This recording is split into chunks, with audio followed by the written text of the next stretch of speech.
San Ramón Nonato.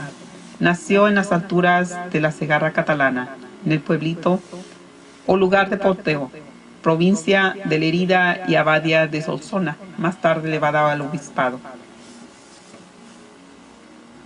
Descendía de padres nobles y virtuosos, emparentados con las ilustres familias de Fox y de Cardona. No conoció las caricias de su madre, pues ésta murió antes de venir él al mundo. Y nació Ramón, a favor de una operación sobre el cuerpo ya muerto de su madre, por lo que se le llamó el no nato o no nacido. Desde muy temprana edad fue devoto humilde, manso, prudente, obediente a su padre, temeroso de Dios, cuidadoso de su conciencia, limpio en los pensamientos, modesto en su porte, discreto en las palabras, ángel en las acciones y amado de cuantos los conocían. Proyectó su padre darle una carrera civil y lo mandó a Barcelona para que aprendiese las primeras letras. Aquí conoció la buena fama del comerciante Pedro Nolasco, cuya amistad cultivó y dio muestras de inclinarse al estado eclesiástico, razón por la cual su padre le hizo volver a Porteo y lo puso al cuidado de sus fincas patrimoniales. Mientras Ramón pastoreaba sus rebaños por la seca y áspera Segarra, va encendiéndose en él una luz, una antorcha, una hoguera. El zagal catalán supervive hoy en la historia, en el arte, en la poesía, en el folclore y lo que vale más, en el santoral, que para nosotros, hijos de la Iglesia Católica, significa tener el puesto al lado de Dios en el cielo. En las faenas del campo goza del contacto de la naturaleza, siente con más fuerza la llamada interior. Habla sin cesar con Dios y siente crecer en su corazón un amor filial grandísimo por la Virgen María. Las gentes le llamarán muy pronto el Hijo de María. Solía guiar su rebaño hacia una ermita de San Nicolás, en que se veneraba una imagen de María, y mientras el ganado pacía, él acercaba a la Virgen y daba rienda suelta a su espíritu en la oración. Ya no estaba huérfano, había encontrado en ella a su madre. La dulce ermita era su centro, su retiro y su alegría. Pero el demonio, que todo lo enreda, suscitó envidias en otros zagales y pastorcillos, quienes acusaron a Ramón y dijeron a su padre que abandonaba el rebaño por sus oraciones. Trató el padre de averiguar la verdad y buscó a su hijo en la ermita. Allí estaba. Pero, ¿quién era aquel mancebo que cuidaba de las ovejas? Se dio cuenta de que el cielo acudía en favor de Ramón, enviando un ángel para ayudarle, y nunca más volvió a intervenir en lo que a Dios estaba reservado. Pocos días después, la misma Santísima Virgen comunicaría al joven pastor su deseo de que ingresase como religioso en la Orden de la Merced, recién fundada en Barcelona para la redención de cautivos.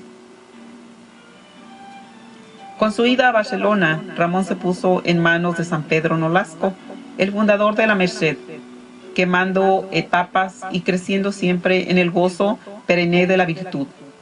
Cumplió el año del noviciado, hizo solemne profesión y recibió las sagradas órdenes. La presencia del joven fraile en el hospital de Santa Eulalia barcelonés dilataba su fama entre propios y extraños.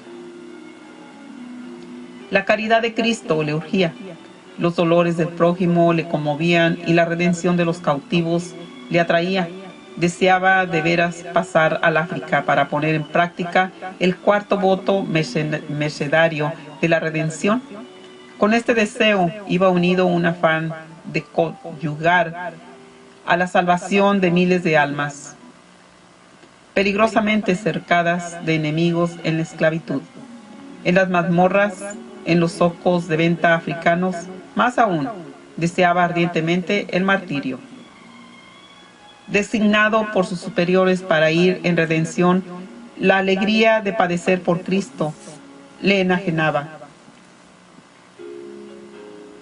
La Virgen le dijo: como mi hijo se sacrificó en la cruz, así tú has de moler el grano de tu cuerpo en el suplicio y en el dolor. Y como Él es alimento y sostén en la Eucaristía, tú lo serás también de tus hermanos. Y Ramón predicó a los cautivos, los fortaleció en la fe, los consoló en los trabajos y exhortó a la paciencia. Servía a los enfermos y curó a muchos de ellos. Cuando la limosna de la redención no bastó, él mismo se quedó en rehenes. Esto le dio ocasión de tratar con moros y judíos, de enseñarles la fe católica, de impugnar los errores de Mahoma y de atraerlos con santas y eficaces razones. Tal tempestad levantó con su predicación que lo encarcelaron, lo apalearon y para que no volviese a hablar, le cerraron los labios con un candado, por espacio de 8 meses.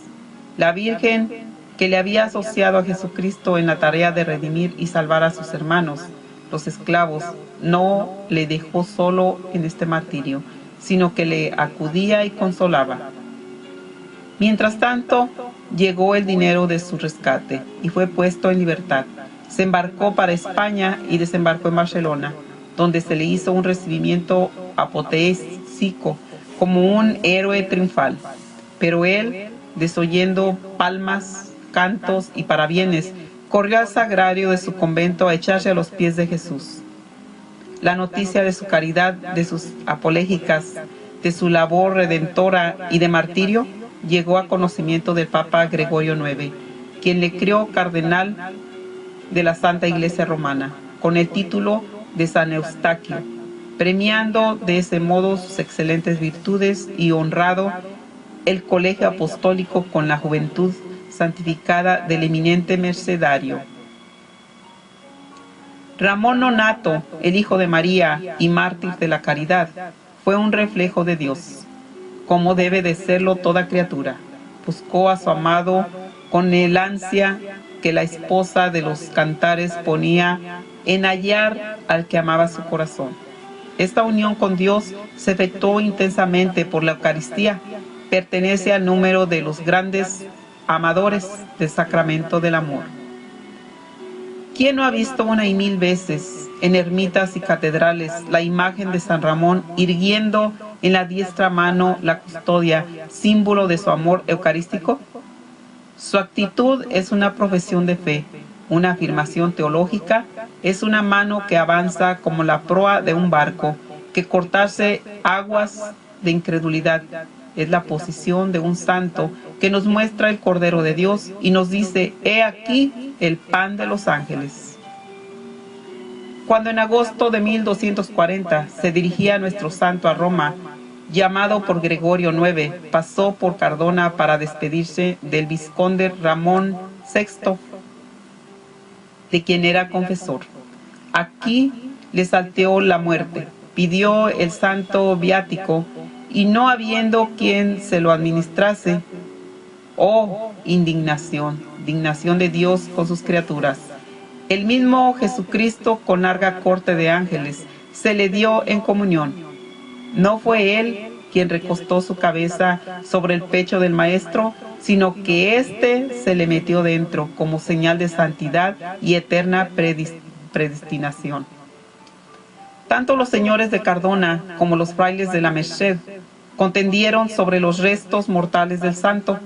En vista de que no se ponían de acuerdo, determinaron someterse a un arbitrio providencial, cual fue cargar el santo cuerpo sobre una mula ciega, a fin de que fuese sepultado en el lugar en que ésta parase.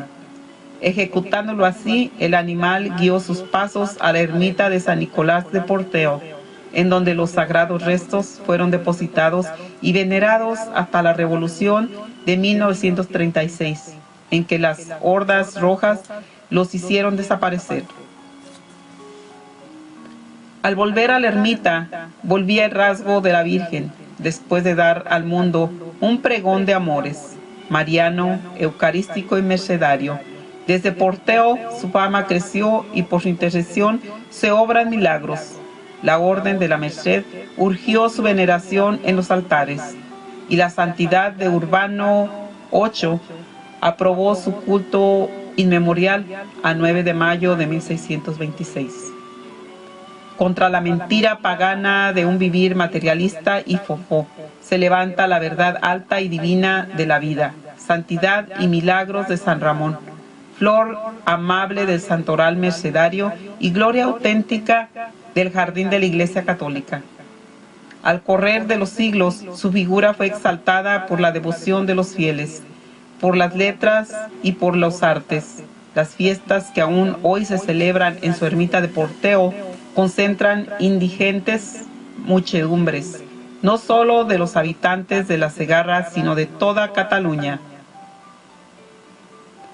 Se cuenta entre la medida docena de santos populares, cuya efigie suele encontrarse en casi todas las iglesias españolas e iberoamericanas.